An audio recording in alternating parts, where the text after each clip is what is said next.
This meeting is focused on determining what it takes to be a champion among champions, and to do that in an extremely competitive environment under increasingly intense public and governmental scrutiny. Sounds very familiar for me as well. As I think you'll see from what I have to say today, there are a lot of similarities between your lives and mine. And there is great strength in looking closely enough at a situation and identifying what isn't obvious to your competition or to the rest of the world. But I don't just stop there. I ask myself, is what I just figured out not just different, is that valuable too? And is it aligned in some way with what I want to achieve? After my first season with the Colts, I truly was learning on the run. I took every snap of every game that year, which was good. But I also set the NFL rookie record for interceptions, one that I still hold today. Every year, I pull for that new rookie quarterback to break it. Yeah. You have the ability and the responsibility to share your knowledge with clients and other advisors. And that's really what leadership, in my opinion, is all about. And it's not always as straightforward as it may seem. Ask yourself, what do you notice that provides deeper insight into something that's important in your business and with a particular client or challenge? When you look deeply, when you listen with that different ear, the results are often something you never anticipated. Did you realize that FBI agents are trained to know when someone is lying by noticing a little twitch in a muscle between someone's eyebrows? A parent often develops that remarkable instinct to know when their child is really sick or just trying to get out of school.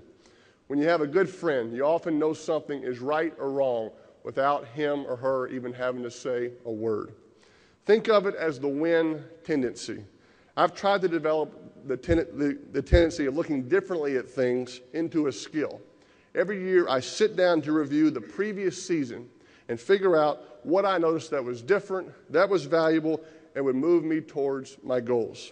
I gained a deeper understanding that how we make decisions can become the backbone of our individual success. Each of you have made decisions that set you apart. That's why you're here and others are not. You become the people you are because of, not in spite of, the choices that you make.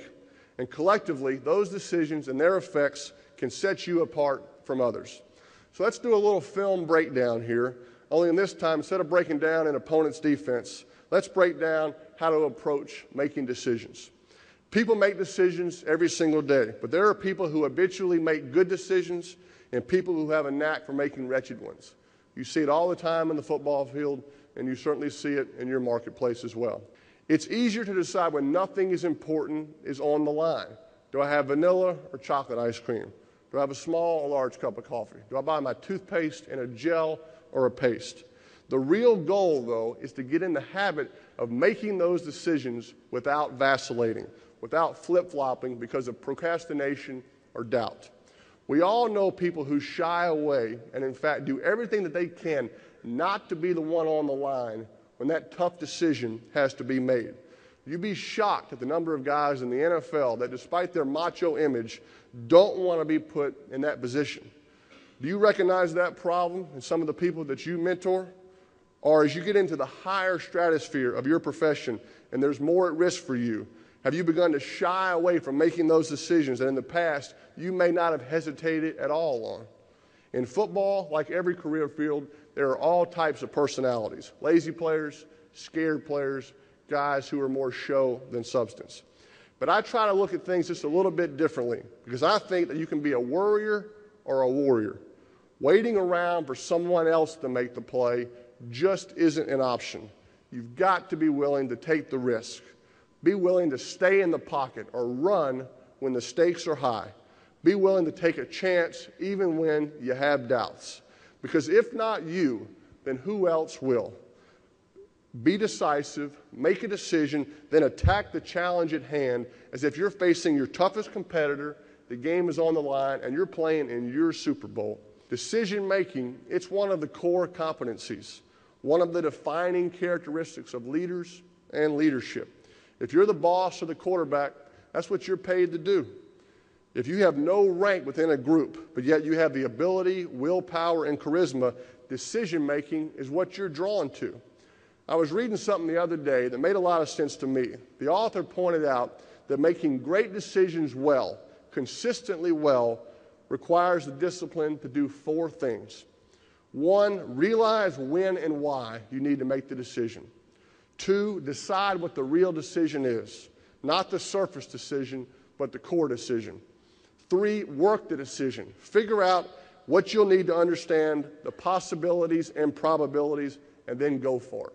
And last, make a choice that best fits your values. Everybody has the ability to do each and all of those 4 things. However, there are some things that are simply out of our control.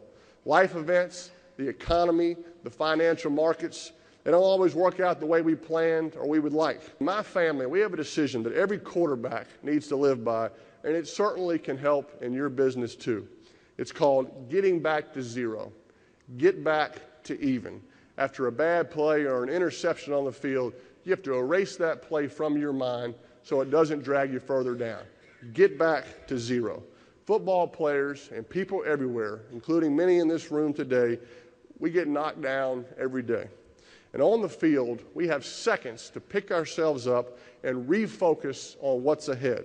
If we dwell on what just happened, our head won't be in the game, and we cannot be the best that we can be. We won't see, hear, or feel the opportunities that are right in front of us. I now play for the Denver Broncos, and I'm very proud to be a Denver Bronco. And I made my decision, and I'm going to do everything I can to make it the right decision. I will not look back, because that's what being a leader is all about. And I will commit to being the very best that I can, and I hope that all of you will as well. Thank you very much, and God bless you.